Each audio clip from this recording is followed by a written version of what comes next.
So hello and welcome everyone to the Ryerson University Ted Rogers School of Management International Sports Business Spotlight, where we continue our series with top industry leaders across the sports business, where we're going to focus on future trends.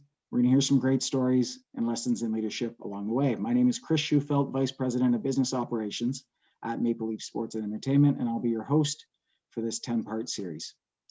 Today, we welcome to the spotlight someone I've known dating back to 2006.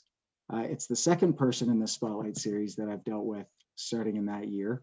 And it's the second person that I met when Kathy, was first at Soccer United Marketing. And now I'll welcome Kathy Carter, the CEO, U.S. Olympic and Paralympic Properties, as well as the Chief Revenue Officer of LA 2028. Welcome, Kathy, to the podcast. Thanks, Chris, and it's great to see you. Yes, not physically. As I explained, we did this course in person a few years ago, and I had some great guests join me in person, but this is the best we got during the pandemic.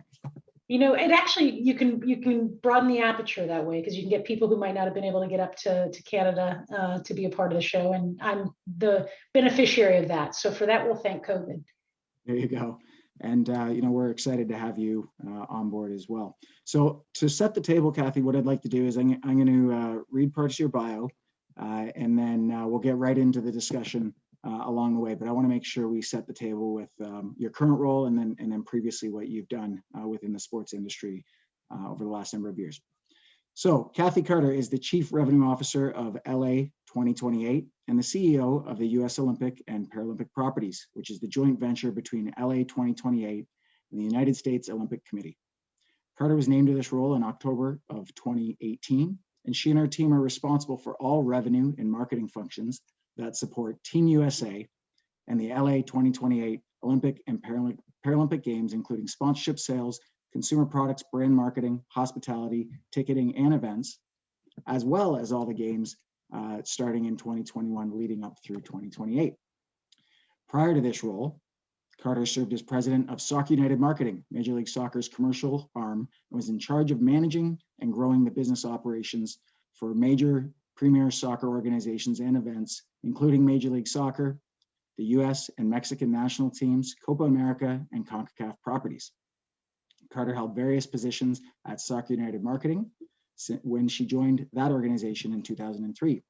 But her career in the sports industry began back in 1994 at the FIFA World Cup, where she worked for the World Cup Organizing Committee.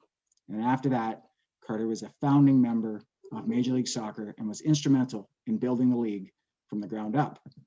In addition to her role as a soccer executive, Kathy has been involved in developing women's soccer at the international level in her prior capacity as the US representative on FIFA's Committee for Women's Football and the FIFA Women's World Cup. Additionally, Kathy worked in tennis within the Tennis Masters series.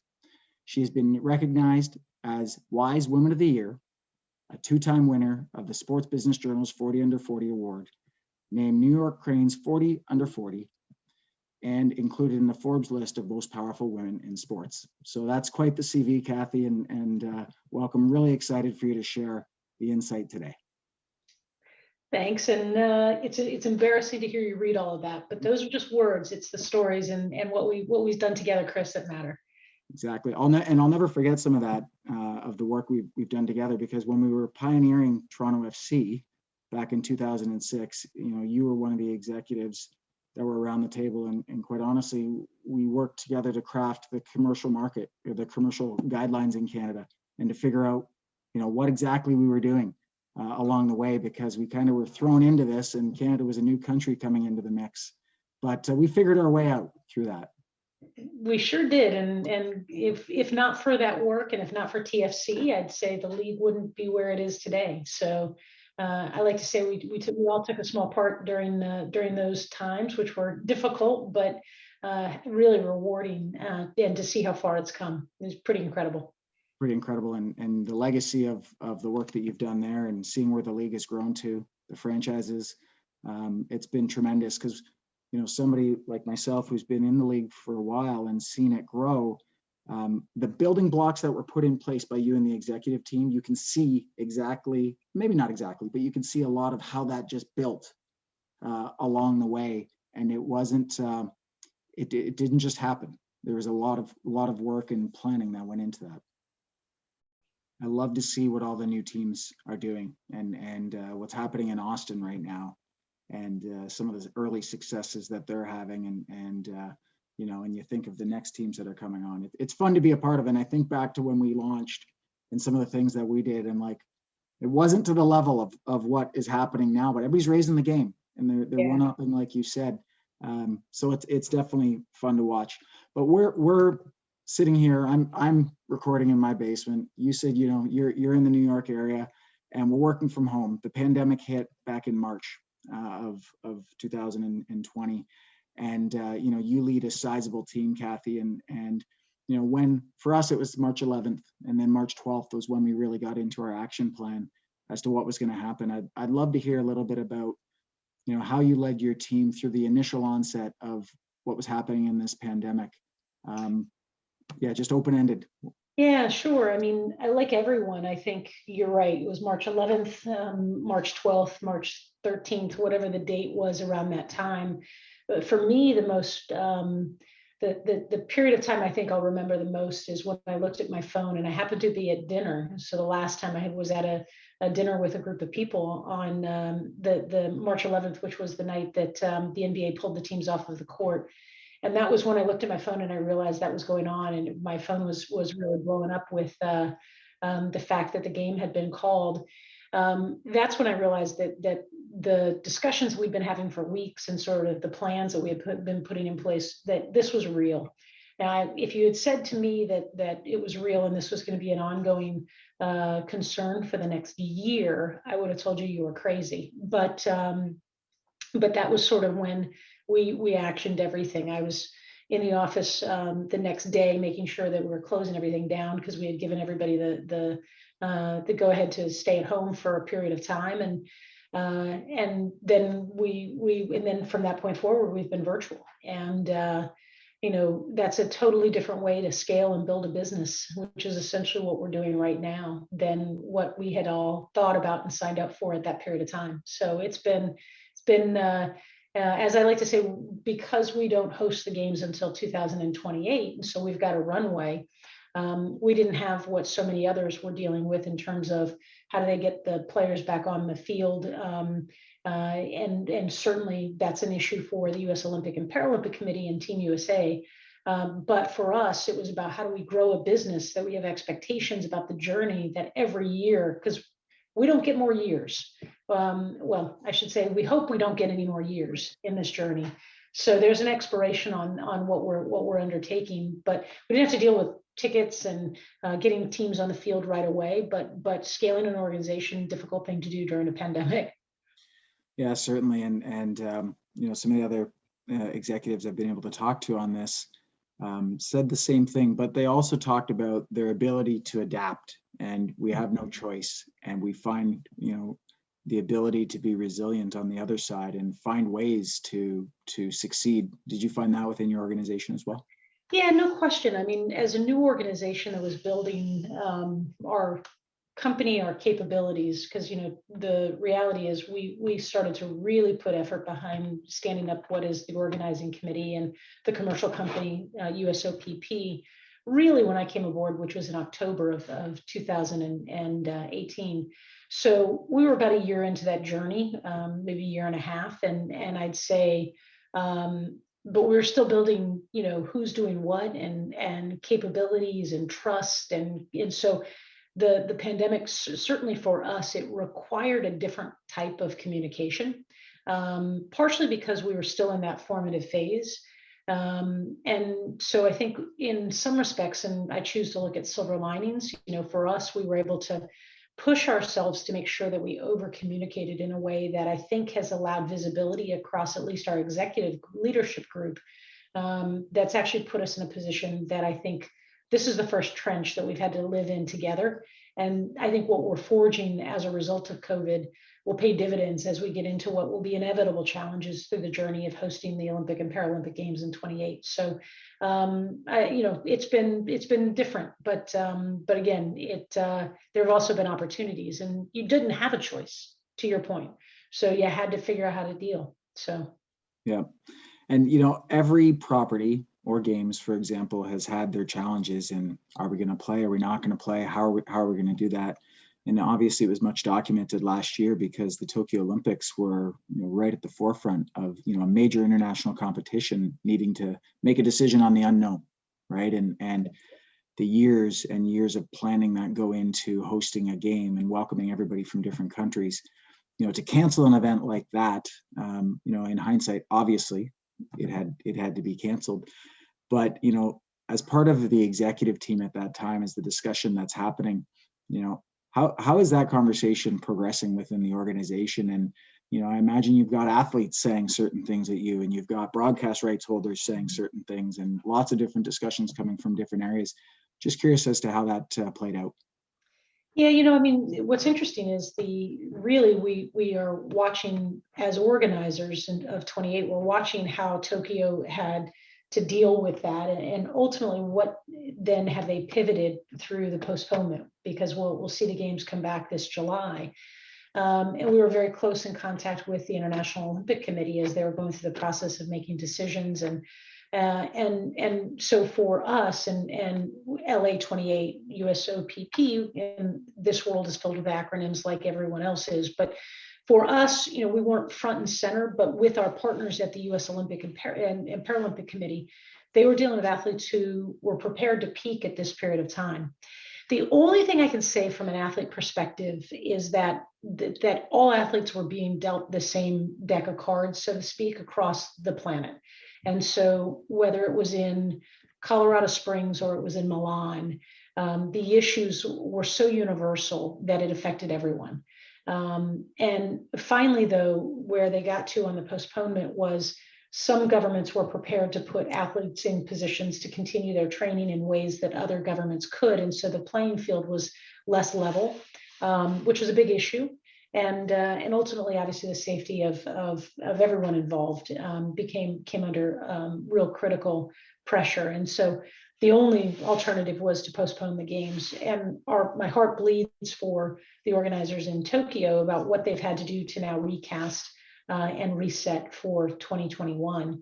For us, in addition to what the USOPC dealt with all of their national governing bodies and their athletes, we were also dealing with all of their commercial partners and who had signed up and in some cases had product or had marketing plans that were in place. And do you go, do you not go?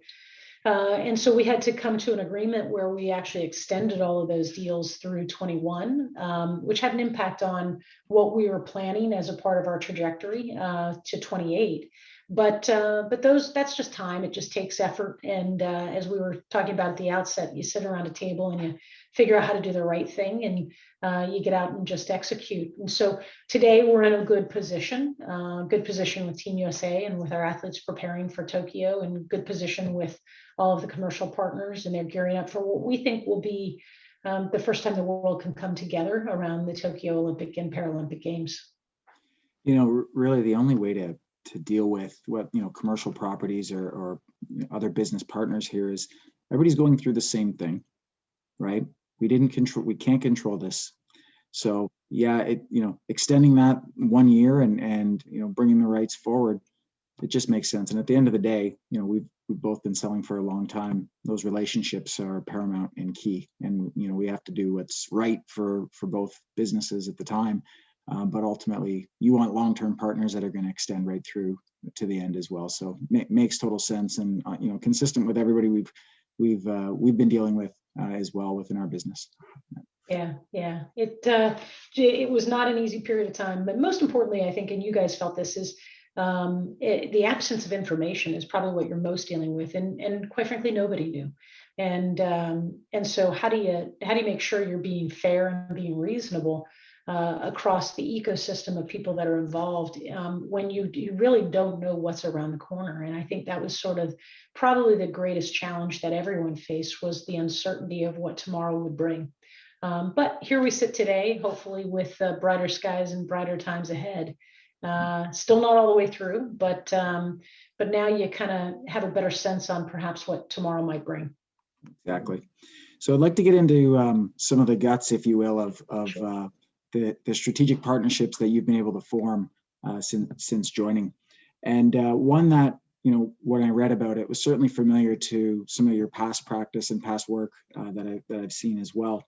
So back in 2019, LA 2028 announced a strategic partnership with NBC Universal, where you would see a strategic partnership for a very long period of time, from 2021 right through until the games in 2028, where you would work together and they would be effectively the media arm of your strategic partnerships, activations, and different programs. So, a bundled offering, if you will, to offer a one-stop shop for your clients. So we'd just love to hear about, your mindset on strategic partnerships and why that was something that was so important to put in place early in your tenure in your current role.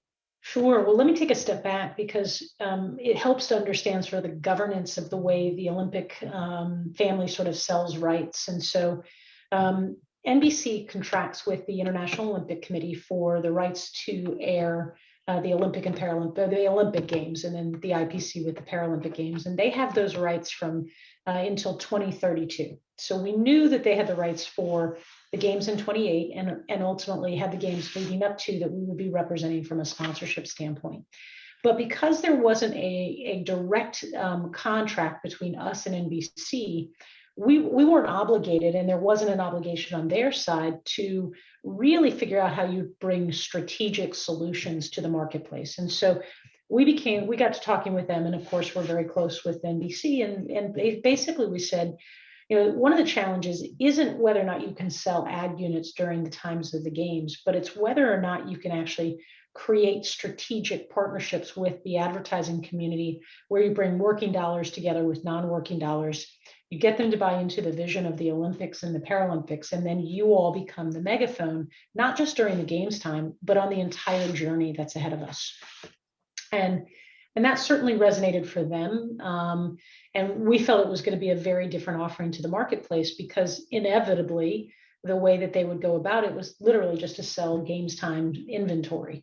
And what we've been able to do as we've now gone out to the marketplace is say, no, this isn't just about getting the scale and the reach and frequency of the Olympic Games to reach your consumer.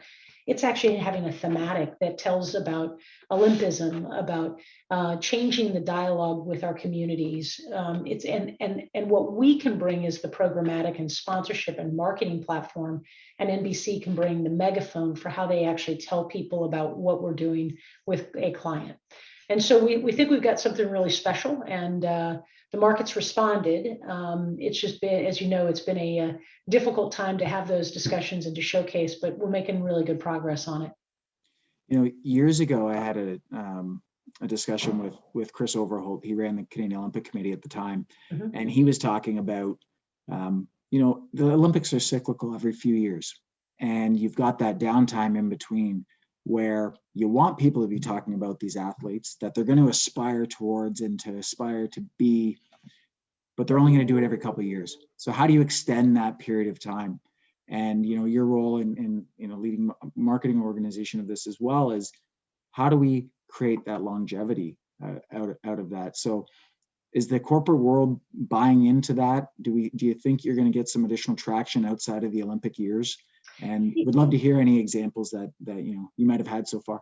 Yeah, and I think the other thing, if you think about it, when you actually tune into the Olympic Games, so much of what is being discussed is the journey around and what do those athletes go through. And I think what we're also starting to look at is how do you marry not just the journey along with the actual culmination during the games, but how do we also give more of a platform to the athletes so that they too can tell their story? And so we're in the process of really building out with Team USA a platform where we can create an athlete marketplace and create more opportunity for athletes to tell their story that's either in line or a part of whether it's what the biathlon NGB will be talking about, or what Team USA will be talking about, to actually have the athletes help tell the story, or tell the story around Black History Month, or about around LGBTQ pride, and talk about those types of things, where if we can get the entirety of the ecosystem speaking about moments in time where our athletes actually impact the discussion and the conversation, we can create more of a narrative that takes us from flame to flame, so to speak. So I think that plus then the NBC piece of amplification, we really believe that there's an opportunity for us to actually create a more consistent message. Now, and by the way, an NBC will layer in top of that. So the market's understood it, and I think that it's part of putting the tools in place so that we can actually action the capabilities that we have out there. I mean, we've done the research, and the entirety of Team USA has over 194 million followers on Twitter, or maybe it was Instagram. Problem is, we're not dealing with it as in the aggregate. We're only dealing with one-off influencers. So if we can actually get behind moments that matter to so many of them, as athletes, as activists, as Americans in our case, we think we've got the power to actually change the dialogue around what being an Olympian is all about. It's a massive megaphone, and leveraging and partnering with the athlete as that storyteller is extremely powerful, and makes a ton of sense. I mean, it's the world we live in as well, and it also brings a level of authenticity and realness to the stories that we all want to tell. So that's great to hear. And one thing that, just back on the NBC Universal deal, and I had actually Russell Sargent join me a few weeks ago, and we talked just about the evolution of the media platforms and NBC, and NBC Sports going away and their streaming services picking up. How does that play into the Olympic conversation and over the top and other forms of media distribution as you move forward with your discussions? Yes, well, NBC for the Tokyo Games will have over 7,000 hours of programming. So and they will use their entire ecosystem to distribute those 7,000 hours. And so sometimes that means putting things on, NBC linear. Maybe that means being on Peacock. But it's about how do we aggregate the most reach around the stories of the Olympics. And what I have found with NBC is that they are incredibly committed to the Olympics and to the Paralympics, where they'll have over 1,200 hours of programming for that event. So that type of scale of content isn't delivered just via one channel. And so what we'll see is and this is, we're seeing this across the board in media, is how do you actually measure the value of a property is as much about how do you reach all of your consumers as opposed to just on one night. And so the entirety of the portfolio of both programming, but then distribution that NBC will bring to bear, whether it's asking this consumer to come to us or for us going to the consumer, it will be massive. Yeah, that's the reach. 7,000 hours of programming is over essentially 17 days of programming. So just put that in perspective. It's unbelievable, right? Yeah. Well, that wouldn't have been possible a few years ago, right? Well, that's the point. I mean, you have to have a multitude of screens or distribution partners to be able to consume and distribute all of that content. But it's why during that period of time, I mean, there's no escaping the stories, and those stories will pop in different ways, but they'll be retold and redistributed. And it's an amazing ecosystem and mechanism that they've put in place around that. Now, not a lot of properties get that type of exposure, and certainly that type of just the cumulative nature of what they're putting in place. But the Olympics and the Paralympics are pretty special in what they have to offer to viewers. Absolutely. So I'd like to get a little bit into your mind as a strategic partnership marketer.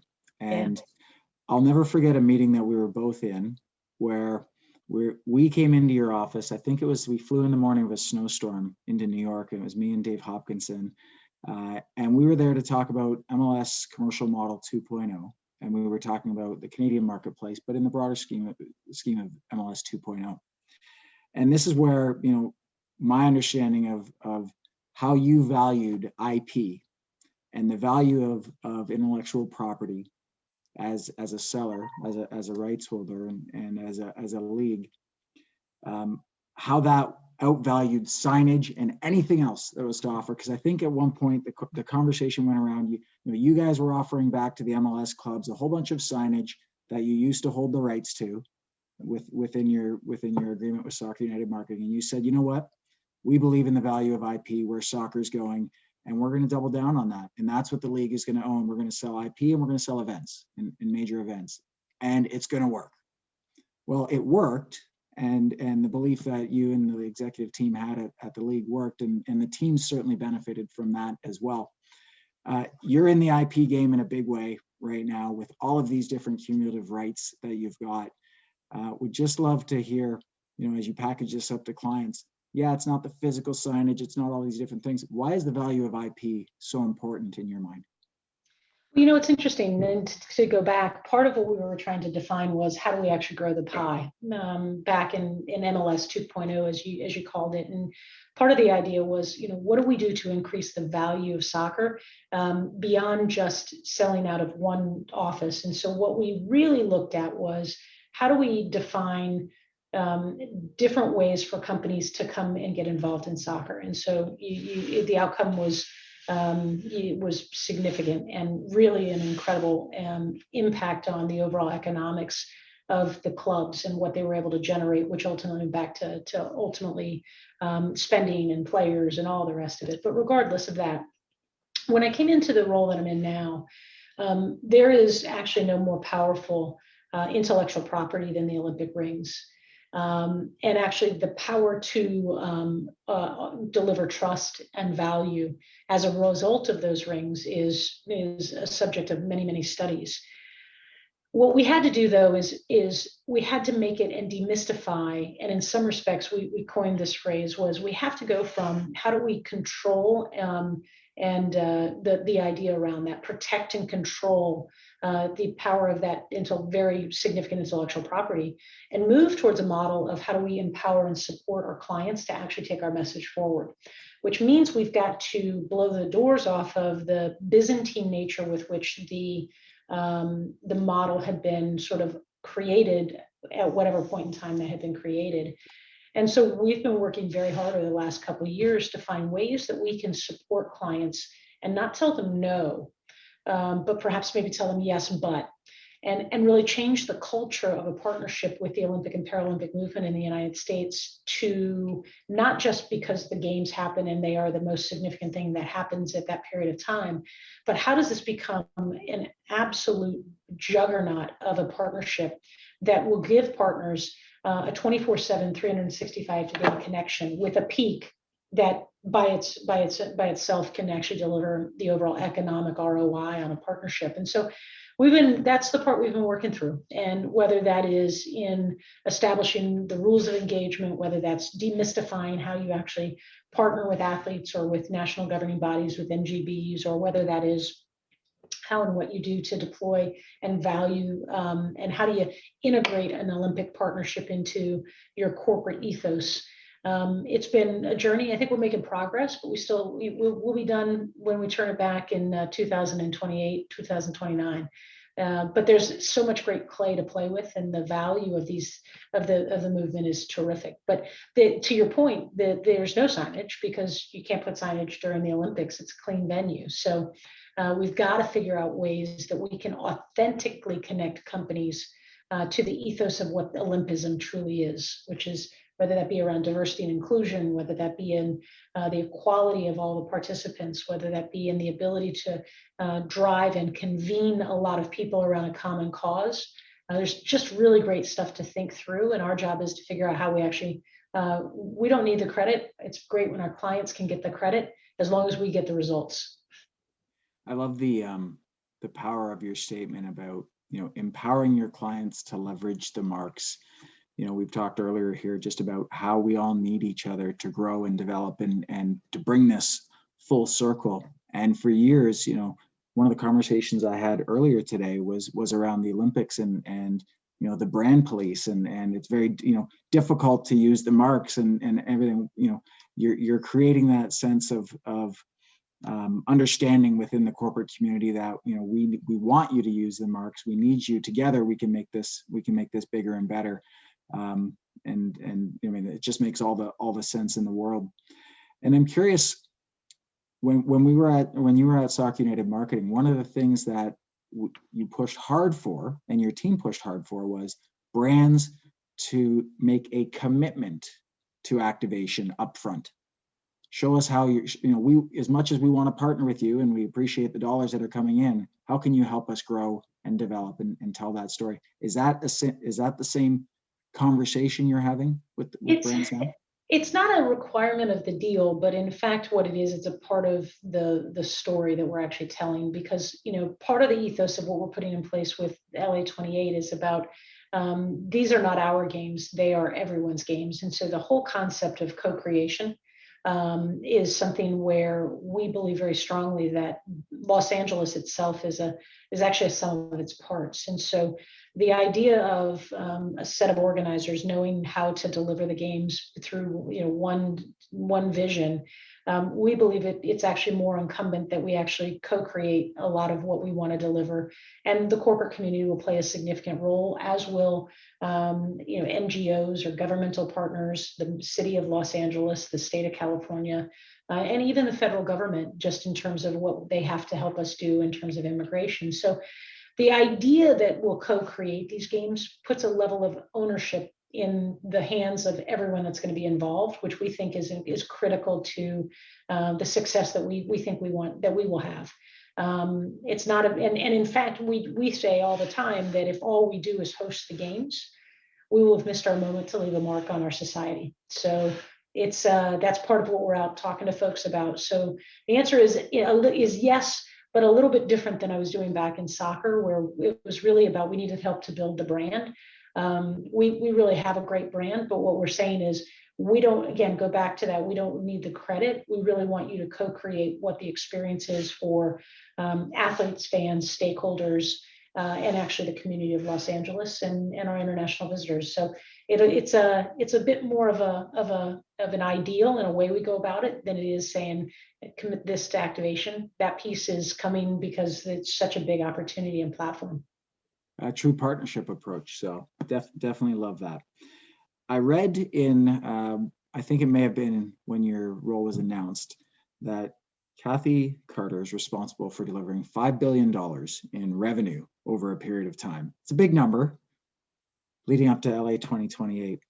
So as you sit down to formulate how we're going to get there, at the end of the day, you've got a number of games leading up to that. You've got the ultimate, which is LA 2028.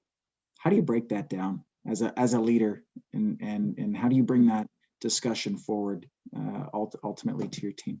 Yeah, I think there had been work done in the bid with a bit of a straw man in terms of how they thought the revenue would flow. But truthfully, number one, you hire a really great team of people.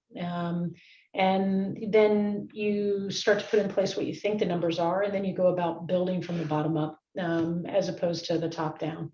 And so we've done that sort of in both ways. We had targets that we've now gone in and said, okay, well, what's the way that we'll go about that? And so there were some ideas in terms of how the numbers, whether it be in sponsorship, consumer products, hospitality, philanthropy, ticketing. And then our job was to say, okay, well, not just what's the number, but what is it we're trying to deliver? And what's the why? And as a result of that, we know, for example, as we get further down the process, our entire ticketing program will be very different than what was contemplated during the games or during the bid process. And so our number will most likely go up. Yet I still believe we'll be able to deliver a lot of opportunity for the community of Los Angeles to participate in the games, because we'll look at how to model the stadium in such a way that will drive the highest revenue pieces, but still provide very affordable opportunities for Los Angeleans. And I think beyond that, you've got then sponsorship. Okay, here's the target, but what is it? What's the offering? And so we built it then from the bottom up. And then, yeah, as you know, the only way you can actually go out with these ideas is test them out, and how do you eat the elephant? And so the only way to do it is one bite at a time. So we're cautiously optimistic that we'll be in pretty good shape. The difference that we have is that, which puts a little different pressure on us, or hopefully relieves, is that most organizing committees are given 7 years to organize the games. Because of the announcement, when they announced Paris winning the right to host in 24 and LA winning the right to host in 28, the first time the International Olympic Committee had actually announced 2 games simultaneously, it gave us an additional 4 years. which means that we are really on the trajectory of generating revenue today before we really get started on spending. So most organizing committees are trying to generate revenue and spend all at the same time. We're going to know and have, before we seriously really start spending all of the money that we have to in order to host the games, we'll have a really good line of sight on how much revenue we will generate. So it sort of changes the paradigm for us in a really positive way. It's a big beast, to say the least. You talked about consumer products and the role that plays within the mix as well. Nike is all over Team USA, and some great merch that we see them produce. Is that the extent of the consumer products play? How do you work with other brands? I see that you're a Fanatics experience organization as well. Would love to hear a little bit more of that part of the business. Yeah, so we, you're right, Nike is going to be the official, they basically do what the athletes wear on the podium, and they do a series of things for Team USA. They'll be involved with us with LA28. Ralph Lauren does the ceremony gear for Team USA, and they'll also outfit many of our people for the games in LA. And then there's a whole swath of things you'll see from us, from lotteries to coins to stamps, if there is such a thing as stamps, to license plates to memorabilia to all the things. And to your point, then e-commerce, and really driving towards the big day, which will be when we're actually hosting the games. So it's a pretty robust consumer products program with a fairly consistent impact for a number of years that escalates very significantly as we get closer to games time. And we're feeling like we're moving on all of that. And then some really terrific intellectual property with the history of the Olympic and Paralympic movements. We've got so much artwork and history to work with that it's not just about individual logos. There's a lot of heritage related things and history in the movement that gives our team so much to work with that we think consumers will be very excited about buying. And then deeper into that program with the governing bodies, are all the governing bodies buying into the Team USA experience and regardless of the sport and selling it that way? How does that relationship work? Yeah, so individually they can do their own thing, although there are a handful, a large number that we will help because their volume is just not as significant. So, but clearly the ability for the U.S. ski team to do their own deals in this space, in the endemic space, is important for them and for their revenues, or USA Track and Field. But we go in, whether it's, you mentioned Fanatics, and potentially look at ways to integrate across the e-commerce ecosystem. So it's not quite a centralized structure, but we do have a lot of participation and a lot of partnership with the NGBs. It's amazing the amount of moving parts and the size and breadth of the organization. You talked earlier just about the sheer number of athletes, but the number of governing bodies that have to align to everything as well. Are you bundle selling any of those sports or those governing bodies into what you're doing as well, or is it? No, we're not. I mean, if there's a deal, we'd certainly bring that deal to the NGB, and in some cases we'll take value in kind if that's a part of the equation. But the reality is we did the work, and the overall the old adage of 1 + 1 = 3, we didn't think it made penciled out just in terms of the investment. We actually felt that the current model that was being utilized would drive more investment into the Olympic and Paralympic movement than if we had aggregated all of those rights together. Got it. So again, digging back into some of your previous work, you're a builder and in the work that you've done, and whether it was World Cup 1994 and I guess the formation of Soccer United Marketing coming through that as well, into growing the league. What is it that attracts you to that, and you've been able to thrive in those building type environments over your career? Yeah, I'm not sure that I set out to be a builder, but I think that I enjoy the challenge of the newness of things that are when you're building. No day is ever the same. I'm not a good, which has been challenging for me during a pandemic. I'm not a good Groundhog Day type of person. So I think the idea of there's always a new challenge ahead is something I never tire of that. So that's been exciting, very exciting, both in terms of the start of Major League Soccer, the formation of some, and now certainly in the role that I'm in now, it truly is a building role. I'd love to hear I'd love you to share the story of the formation of Soccer United Marketing and the connection to the World Cup. Obviously World Cup 2026 is not far away either, right? So it's something that's top of mind for Canadians as well. We're part of the mix in this go around. So just the story of how SUM was formed and why it was a necessity at that time and how it helped grow the Major League Soccer afterwards. Yeah, so what was interesting is I was actually not a part of SUM at this point. I was actually I had gone and was working at AEG, one of the major investors of the time in Major League Soccer. So the company Phil Anschutz, so the Anschutz Entertainment Group. But essentially there was a period of time that the league was not doing terrifically well in the late 90s to, let's say, to the early 2000s. And in fact, when the Japan-Korea World Cup was going to be on television in 2002, Univision had the rights to broadcast the Spanish language, but none of the broadcasters in the English language space wanted to take the risk on the World Cup in 2002.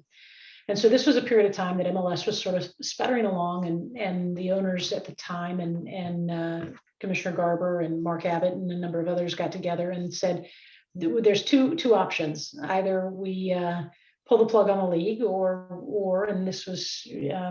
we double down. And the plan to double down, and this was where Phil Anschutz and Robert Kraft and Lamar Hunt and the Hunt family said, we opt for double down. And there were a handful of investors at that period of time who said, we're out. And those three families really took the leadership position for the sport of soccer, and importantly said that the league could not thrive and grow if the biggest event in the sport was not going to be on both both Spanish language television and English language television. And so they created a company called Soccer United Marketing and at the time it was called Soccer United Media, to essentially acquire the rights to broadcast the World Cup in 2002, which was in the middle of the night. And they also acquired the rights for 2006. Then they promptly turned around and said, we'll do essentially what became a time buy with ESPN, where they said, you guys will broadcast it. You'll have your announcers. We created a partnership essentially with ESPN. We'll take all the risk. We'll take all the risk of production. We'll take all the risk of actually selling the inventory. You have to put them on air. And it turned out to be an incredibly fruitful partnership with ESPN. It was sort of the start of Soccer United Marketing. I came back in 2003, so after that first edition, and the lead into 2006 was a period of incredible growth for the sport, and at that point we started to really acquire properties. We started to bring in representation of the Mexican national team in the United States. Ultimately brought in U.S. Soccer, ultimately then a number of other sports-related entities, with the idea being that soccer is a very confusing sport at that period of time in the early 2000s for corporations to understand. With all the acronyms that go on around soccer, we needed to centralize the communication with the corporate marketplace and make it easier for them to invest in the sport. And that ultimately proved very, very successful.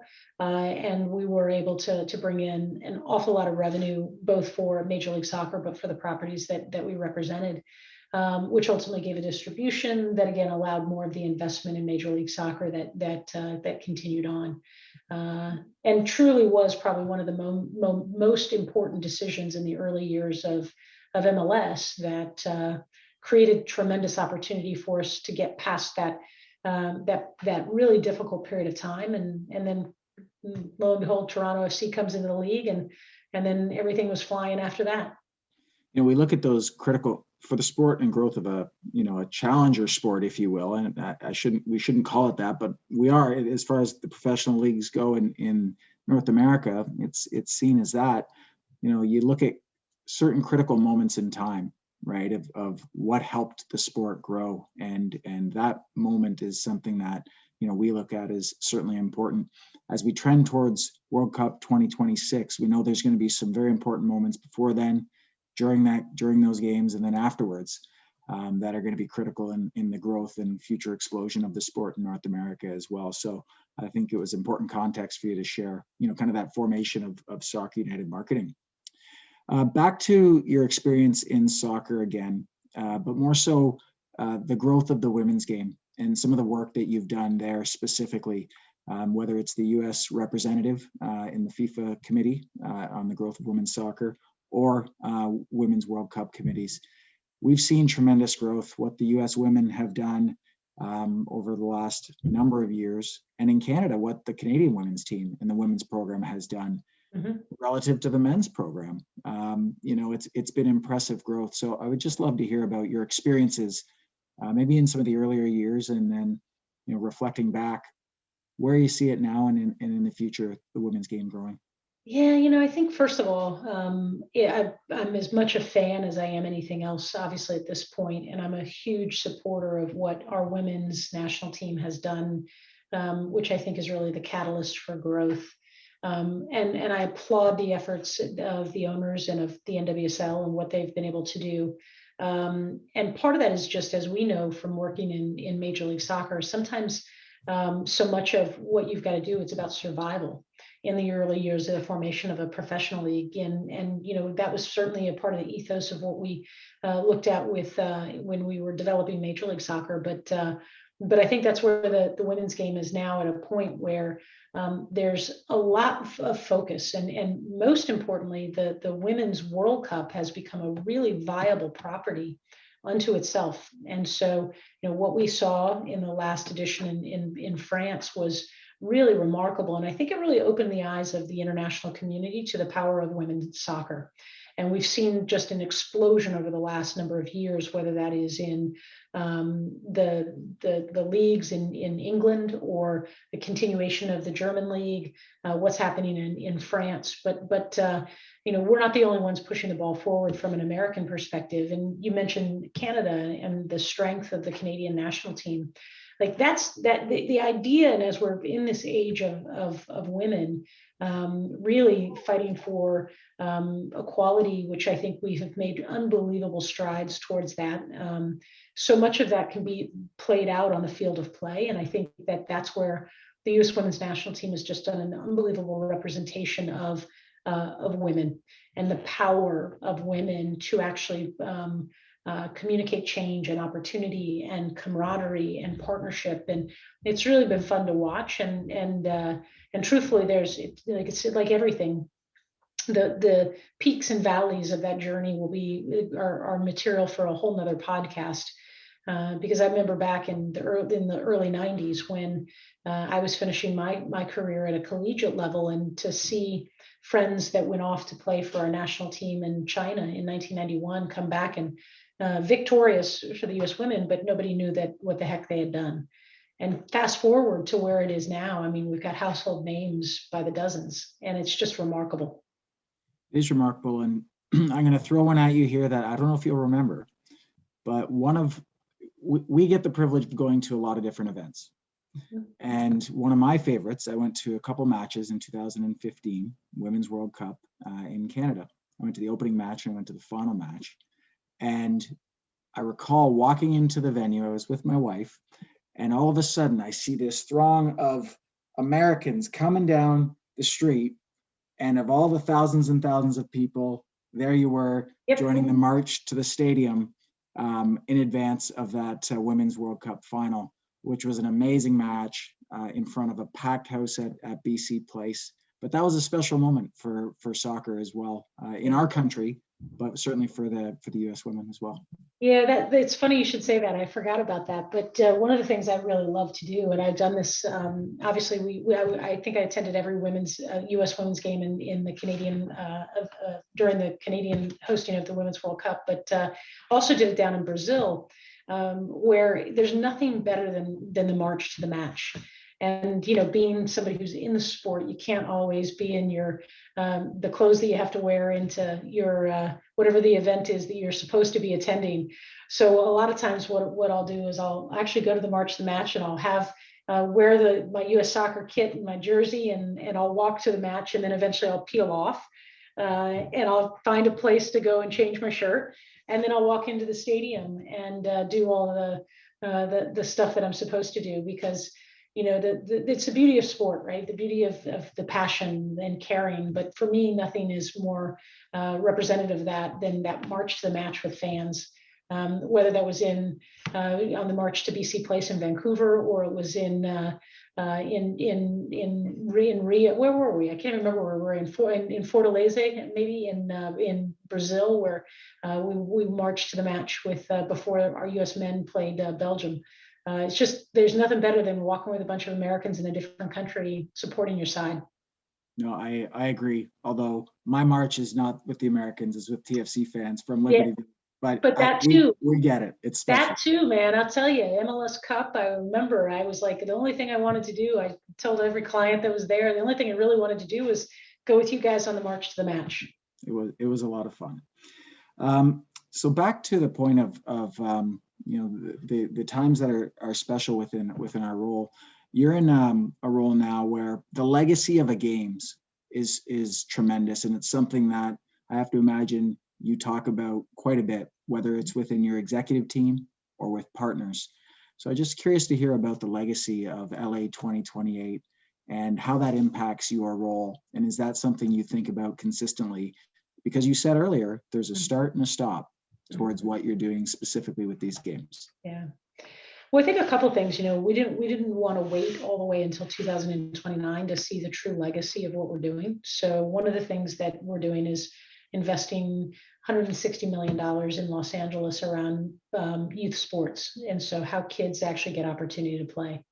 But that's just the start of it. For us, we're looking at how do we actually improve the lives of athletes, both during the games, but on the journey to the games. And, certainly what do we do to impact the community of Los Angeles, and whether that be through the relationship with the community, whether that be sustainability and thinking about climate, or equality, or jobs and opportunities.